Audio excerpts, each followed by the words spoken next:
Immediate past National Vice Chairman, North Central in the ruling All Progressives Congress (APC), Ahmed Suleiman Wambai, has let out some of the party's well-kept secrets while trying to explain the current power struggle threatening the foundation of the party.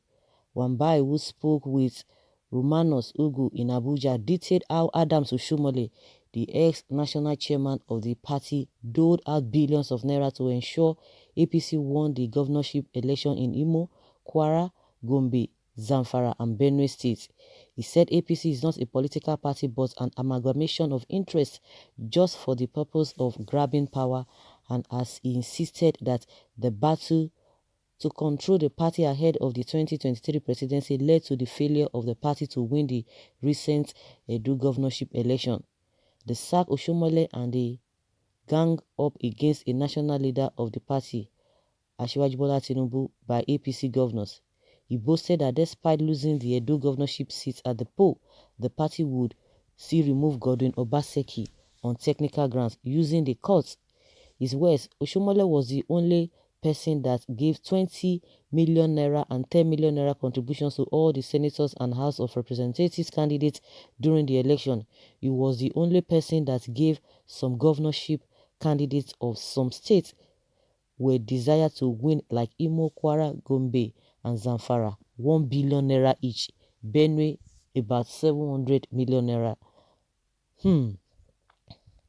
Well, is this the Nigeria of your dream? So apart from our independence as a sovereign nation, the fact that Nigeria has remained an indivisible and indissoluble entity is enough to say that it is a country of my dream. There must be conflict and resolution in every establishment. In the conflict, we must identify our differences and know how to consummate the differences. The good thing is that we have been able to domesticate some of the factors confronting us as source of division and unity. There is no nation without its peculiar problems, but the good thing is that the more problems we have, the more solutions we deploy in handling them. We have so many tribes, religions in Nigeria, but we have tried to use them to our advantage, to add value to the development of the country. We have stumbled and fumbled in our journey to greatness and have always and also converted some of the flaws to our collective benefits. So why has it become very difficult for Nigerians to give President Buhari some benefits of doubt despite all he has achieved? And he said President Buhari came when this country was heading to the point of no return. The healthcare, social services, leadership, human dignity were all lost. There was so much decay in the country due to the 16 years misrule. People from all corners of the country looked up to Buhari as a man of integrity, honesty. But there was a problem along the line when he came with all the high expectations. Nobody thought the situation would be like this. There was collapse in the economic indices. There was sharp drop in the price of crude oil in the international markets. He could not do any magic to change the narratives of the market equilibrium of price fluctuation in the global markets, but Nigerians failed to understand that Buhari was handicapped in dealing with the forces controlling the crude oil in the market. The good thing is that nobody can accuse Buhari of lacking in integrity or that he's a corrupt leader. The biggest problem we have is the failure to realize that Buhari cannot be the governor of Nasarawa, Bauchi, Kano, Lagos and other states in the country. Corruption is already enshrined in our political system, economic and social and religious system, including the clergies of the country. The clergies and ulmas are corrupt, and but Buhari cannot change them overnight. There is so much corruption in the land, and the only way to kill it is by revolution. Anybody found guilty of corruption should be killed. I cannot imagine how this country will be in the next 20 years, considering the fact that corruption is permeating the lives of the youth and children. The biggest danger facing this country is that everybody is chasing wealth and riches. If only government will take strong stand against corruption, so that whoever that is corrupt should be sanctioned heavily. If they do it successfully in China, we have to imitate the China model to live above board. If political leaders should imitate Buhari, all the ministers, judges, heads of agencies will not be found wanting. We are becoming inherently sick otherwise. How can someone steal money as huge as 1 billion naira or $1 million? We have seen Nigerians with oil wells, estates, other investments, yet they are not resting. Surprisingly, whether they got them fraudulently or genuinely, they won't invest in areas to help the people. The religious and tribal differences are others constituting major problem facing the country. Everything is interpreted along tribal and religious bias.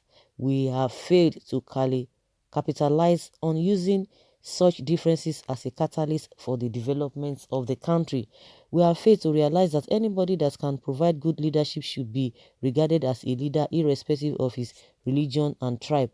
It is unfortunate for this country that people have refused to change despite this journey of 60 years of independence.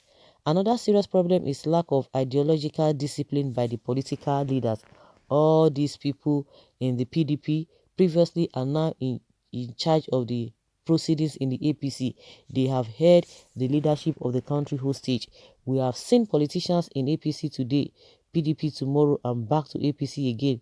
In no distant time, we lack ideological consistency.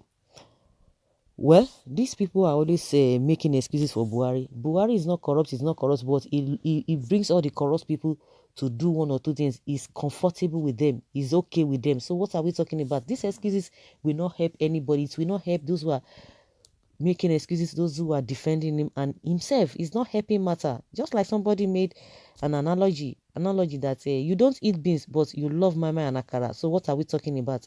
You surround them with yourselves, somebody who has integrity, because he has been coming out to say, yes, I don't say he cannot work with those he's not comfortable with, those who he does not know.